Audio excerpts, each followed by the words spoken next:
दोस्तों अगर आप नई शिक्षक भर्ती का वेट कर रहे हैं तो बिहार में फिर से एक नई भर्ती होने जा रही है। यहाँ पे दोस्तों इससे रिलेटेड बहुत इंपॉर्टेंट अपडेट है। साथ ही साथ चाहे आप बीएड अभ्यर्थी हो या फिर डीएलएड अभ्यर्थी हो या फिर सीटेट पास हो या फिर फेल हो, आपको यहाँ पे क्या क्या डॉक्यूमेंट रेडी रखने हैं, जैसा कि इसका विज्ञापन दोस्तों कब तक जारी होगा, इससे रिलेटेड अपडेट है, मैं आप सभी को बताऊंगी। और 1 लाख प्लस पद है। दूसरी बात दोस्तों, जो इससे पहले की बीपीएससी ट्री जो एग्जाम हो चुका है, जिसका रिजल्ट आ चुका है, जिसका नियुक्ति पत्र जो है 2 नवंबर को मिलने वाला है, इसकी बात करें तो दोस्तों इसका जो स्कोर कार्ड है आज जारी कर दिया गया है। बीपीएससी के चेयरमैन ने पहले ही बताया था, क्योंकि इन सारी चीज़ों को लेकर के बहुत विवाद चल रहा है। रिजल्ट को लेकर के जो गड़बड़ी दिख रही है, सीटेट फेल जो है उसमें सेलेक्ट हो चुके हैं, बीएड वाले 1 से 5 में सेलेक्ट हो चुके हैं। ये सारा प्रोसेस जो आप लोग देख पा रहे होंगे, गड़बड़ी वाला मामला, तो इसको लेकर के बीपीएससी के जो चेयरमैन है वो जो है हर एक चीज़ का स्पष्टीकरण कर रहे हैं। जैसा कि आपने देखा होगा कि कट ऑफ जो है इनके द्वारा, आयोग के द्वारा पहले ही जारी कर दिया गया था, लेकिन कट ऑफ में भी विवाद की वजह से अब उन्होंने डेट ऑफ बर्थ को साथ में अटैच करके जो है फिर से कट ऑफ जारी किया है। वहीं साथ ही साथ जो है आपका स्कोर कार्ड आपने नहीं देखा होगा, जो आपका रिजल्ट आया था उसमें जो सिलेक्टेड कैंडिडेट थे उन्हीं का जो है सिर्फ लिस्ट में नाम था। लेकिन अब जो है आप अपना स्कोर कार्ड भी देख सकते हैं। आज जो है, आज ही के मॉर्निंग वाली वीडियो जो मैंने बनाई थी उसी पर बनाई थी कि दोस्तों आपका जो स्कोर कार्ड है वो अब जो है आप लोग देख सकते हैं। दूसरा दोस्तों, यहाँ पे जो मेधा सूची की बात चल रही है, तो ये इसके लिए काफ़ी अभ्यर्थियों के कमेंट आए कि मैम इसकी लिस्ट जो है कब तक जारी होगी। तो दोस्तों देखिए, जैसा कि ये प्रोसेस चल रहा है, जैसे ही कंप्लीट हो जाएगा पूरी तरह से, उसके बाद जो है उस पर भी काम होगा, इनकी तरफ से बोला गया है। दूसरी बात, जो नियोजित शिक्षक हैं वो अलग से सीट पर होंगे या फिर इसी में, इस पर अभी जो है अपडेट कन्फर्म उनकी तरफ से नहीं आई है, बीपीएससी चेयरमैन की तरफ से नहीं आई है, तो अभी जो है इस पर कुछ कहा नहीं जा सकता। दूसरा दोस्तों, जो न्यू स्टूडेंट है जिन्हें जो है अगली भर्ती में अप्लाई करना है, यानी जो 6 to 8 की आ रही है और 9 से 12 तक की आ रही है, आपने देखा होगा इससे पहले 1 से 5 का तो हो चुका है, 9 से 12 वालों का भी हो चुका है, लेकिन 6 to 8 की वैकेंसी आपने देखा होगा, तो ये फर्स्ट टाइम यहाँ पे आई हुई है। तो इसको किस तरह से आपको तैयारी करना है, साथ ही साथ दोस्तों किस तरह से जो है आपको इसका जो इसके ले करके किस तरह से डॉक्यूमेंट आपको अरेंज करना है और क्या क्या तैयारी रखनी है, ताकि जो है दोस्तों जैसे ही विज्ञापन आए आप ये सारा काम आसानी से कर लें। तो दोस्तों इसके विज्ञापन के जो चांस है ना, मैं आपको बता दूं कि इसका जो विज्ञापन है, जो बीपीएससी के चेयरमैन है उनका भी ट्वीट के माध्यम से इन्फॉर्म उन्होंने भी किया था, और वहीं जो है सीएम ने भी किया है और उप मुख्यमंत्री भी ने भी किया है। तो आप समझ सकते हैं, इनके द्वारा ट्वीट करके बताया गया है कि नवंबर के 1st या 2nd वीक में जो है अगली जो नई भर्ती है इसकी बहाली होने जा रही है, और इसका विज्ञापन 1st या 2nd वीक में नवंबर के जारी कर दिया जाएगा। इसका एग्ज़ाम जो है वो दिसंबर लास्ट या फिर जनवरी में चला जाएगा। तो अगर आप देखेंगे तो लगभग 1-2 महीने का आपको टाइम मिलेगा। और दोस्तों इसके लिए क्या क्या डॉक्यूमेंट होना चाहिए मैं आपको यहाँ पे बता दूँ, तो आप लोग यहाँ पे देख सकते हैं। इससे पहले दोस्तों साथ ही साथ पूरा वीडियो आप लोग ज़रूर देखिएगा, क्योंकि बहुत से अभ्यर्थी हैं जो पूरा नहीं देखते हैं, उससे पहले ही कमेंट कर देते हैं कि मैम इसका क्या उसका क्या। तो दोस्तों देखिए, आपके सारे डाउट क्लियर हो जाएंगे।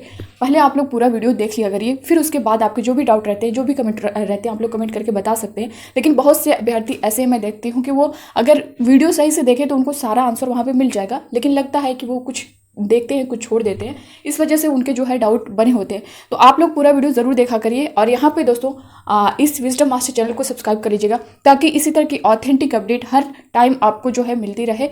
और यहाँ पे मैं आपको बता दूँ, अगर आप जो है बीपीएससी ट्री 2 का एग्जाम देने जा रहे हैं या 6 to 8 का देने जा रहे हैं, तो यहाँ पे दोस्तों सीटेट, सबसे पहले तो आपका सीटेट पास होना चाहिए।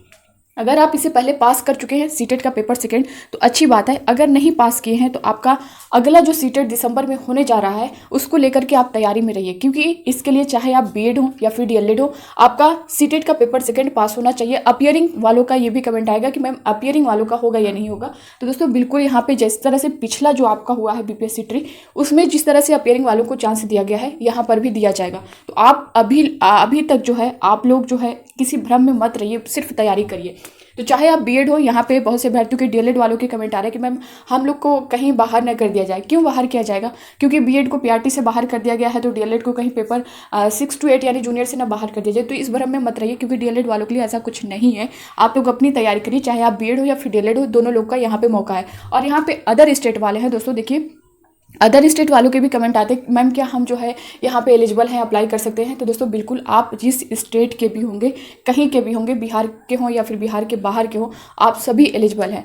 तो आप लोग पूरी तरह से, ये है कि आपको रिजर्वेशन नहीं मिलेगा। जैसे बिहार वाले जो है उनको वहाँ का निवास लगता है, जाति प्रमाण पत्र लगता है, जो वहाँ का रिजर्वेशन है उनको मिलता है। लेकिन अगर आप अदर स्टेट के हैं तो आपको वहाँ पर रिजर्वेशन नहीं मिलेगा। आप चाहे ओबीसी, एससी, एसटी जो भी होंगे, आपको वहाँ पर जनरल में ही काउंट किया जाएगा। तो आपको जनरल पर फाइट करनी है। अब ये बात होती है कि आपका जो है सीटेट में कितना नंबर होना चाहिए। बहुत से अभ्यर्थी कमेंट आ रहे हैं कि मैम 82 पर क्या हम अप्लाई कर सकते हैं। तो दोस्तों देखिए यहाँ पे अदर स्टेट, आप अपने स्टेट में कर सकते हैं जो रिजर्वेशन है, लेकिन अदर स्टेट के लिए आपका 90 प्लस होना चाहिए।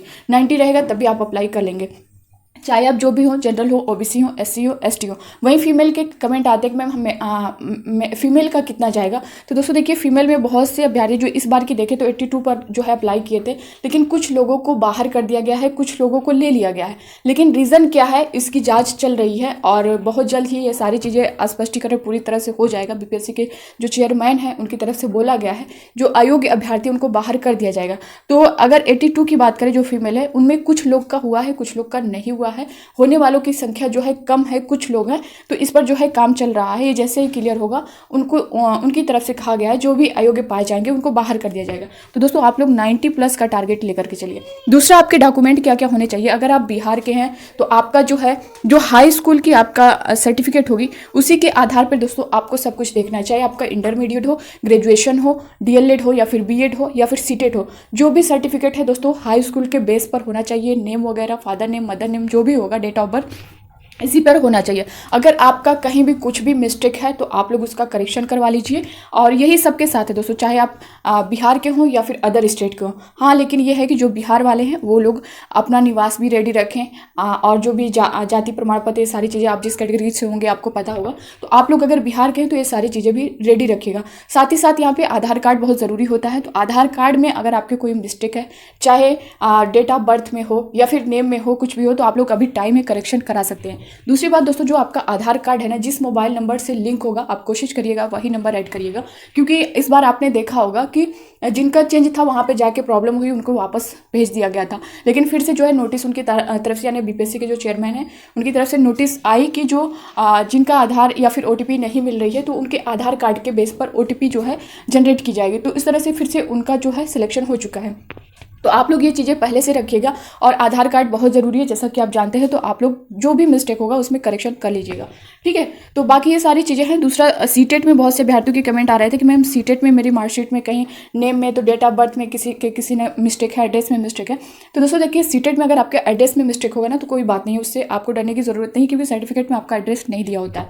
दूसरी बात, यहाँ पर आपका नेम या फिर डेट ऑफ बर्थ में मिस्टेक है तो आप लोग जो है करेक्शन तो सीटेट में हो पाना पॉसिबल, बहुत एक तरह से कहें कि बहुत दौड़ धूप करनी पड़ती है, उस पर भी हो जाए तो अच्छी बात है। लेकिन इसमें जो है बहुत दौड़ धूप करनी पड़ती है सीटेट के लिए। तो आपके पास अगर ऐसा लग रहा है कि हाँ आपको देना है तो आप दोस्तों आपके सामने नेक्स्ट सीटेट है, आप फिर से दे सकते हैं। तो आप लोग कोशिश करिएगा नेक्स्ट सीटेट देने की। नहीं तो फिर ऑप्शन दिया जाता है डॉक्यूमेंट वेरिफिकेशन के टाइम एफिडेविट का, तो वो भी कर सकते हैं, लेकिन उसमें रिस्क रहता है। तो जो भी करेक्शन है, जो सारी चीज़ें हैं, चाहे आपका इंटरमीडिएट में हो, ग्रेजुएशन में हो, डीएलएड में हो, जिसमें भी हो, या फिर आधार कार्ड कोई आईडी प्रूफ है, तो सब कुछ आप लोग करेक्ट करवा के रेडी रखिए। क्योंकि डॉक्यूमेंट जब आपका विज्ञापन आ जाएगा तो उस टाइम आपको जो है कन्फ्यूज़न में रहेंगे, डाउट में रहेंगे। तो ये सारी चीज़ें आप लोग पहले से रेडी रखिए ताकि उस टाइम आप फॉर्म फिल करके अपना जो फुल फोकस है अपनी स्टडी पर करें। तो दोस्तों ये थी इससे रिलेटेड पूरी जानकारी। आई होप कि आप सभी को ये सारी चीज़ें समझ में आई होंगी। और दोस्तों ज़रा भी वीडियो हेल्पफुल लगा होगा तो आप लोग वीडियो को लाइक कर दीजिएगा, नए हो चैनल पे तो सब्सक्राइब कर लीजिएगा, बेल आइकन को प्रेस कर लीजिएगा ताकि इसी तरह की ऑथेंटिक अपडेट आप तक टाइम पर पहुंचती रहेगी। तो दोस्तों बस इस वीडियो में इतना ही। बाकी दोस्तों 1 लाख प्लस वैकेंसी होने जा रही है। यहाँ पे आप देख भी पा रहे होंगे, निश्चय से पूरे हो रहे वादे, 70,000 शिक्षकों की जल्द बहाली। 70,000 की बात क्यों की जा रही है, क्योंकि दोस्तों 70,000 जो क्लियर है कि ये तो आनी ही आनी है। प्लस जो भर्ती हुई है बीपीएससी ट्रिप की फर्स्ट वाली जो इस टाइम रनिंग पे है, तो उसमें जो पद खाली रहेंगे उसको इसमें ऐड करने की बात चल रही है। तो 70,000 में लगभग 40,000 पद जो है ऐड करने की बात हो रही है। तो लगभग 1,10,000 या फिर 20,000 तक जा सकती है। अभी जो है इस पर काम चल रहा है और ये क्लियर है आपकी पूरी 70,000। अगर इनके द्वारा पूरी दी जाती है तो पूरा तो आपके पास और बेहतर चांस है। अगर नहीं दिया जाएगा तो दोस्तों ये 2 पार्ट में दिया जाएगा, एक 70,000 और फिर उसका जो नेक्स्ट पार्ट होगा उसमें जो जितनी बची हुई सीटें रहेंगी उसमें दिया जाएगा। तो आप लोग अभी से पूरी तैयारी में लगिए। और 9 to 12 के लिए काफ़ी अभ्यर्थियों के कमेंट आ रहे हैं। तो दोस्तों इसमें आपका बिहार का एस्टेट क्लियर होना चाहिए। अगर आपका बिहार का एस्टेट क्लियर है तो आप उसके लिए एलिजिबल होंगे, अप्लाई कर सकते हैं। इस बार आपने देखा होगा 9 to 12 का रिजल्ट जो रहा है, काफ़ी सीटें खाली रह गई हैं। तो आप लोग पूरी जो है मेहनत करिए और एक अच्छा मौका है, क्योंकि ये ऐसे मौके बार बार नहीं मिलते हैं। और जो बच्चे जिन्होंने दे चुके हैं 1 से 5 के लिए, तो दोस्तों आप लोग अब निराश होने की ज़रूरत नहीं है, क्योंकि जो होना तो हो चुका है। अब आप आगे के लिए लगिए। तो बस इस वीडियो में इतना ही, मिलते हैं नेक्स्ट अपडेट के साथ, तब तक के लिए bye bye, take care, thank you.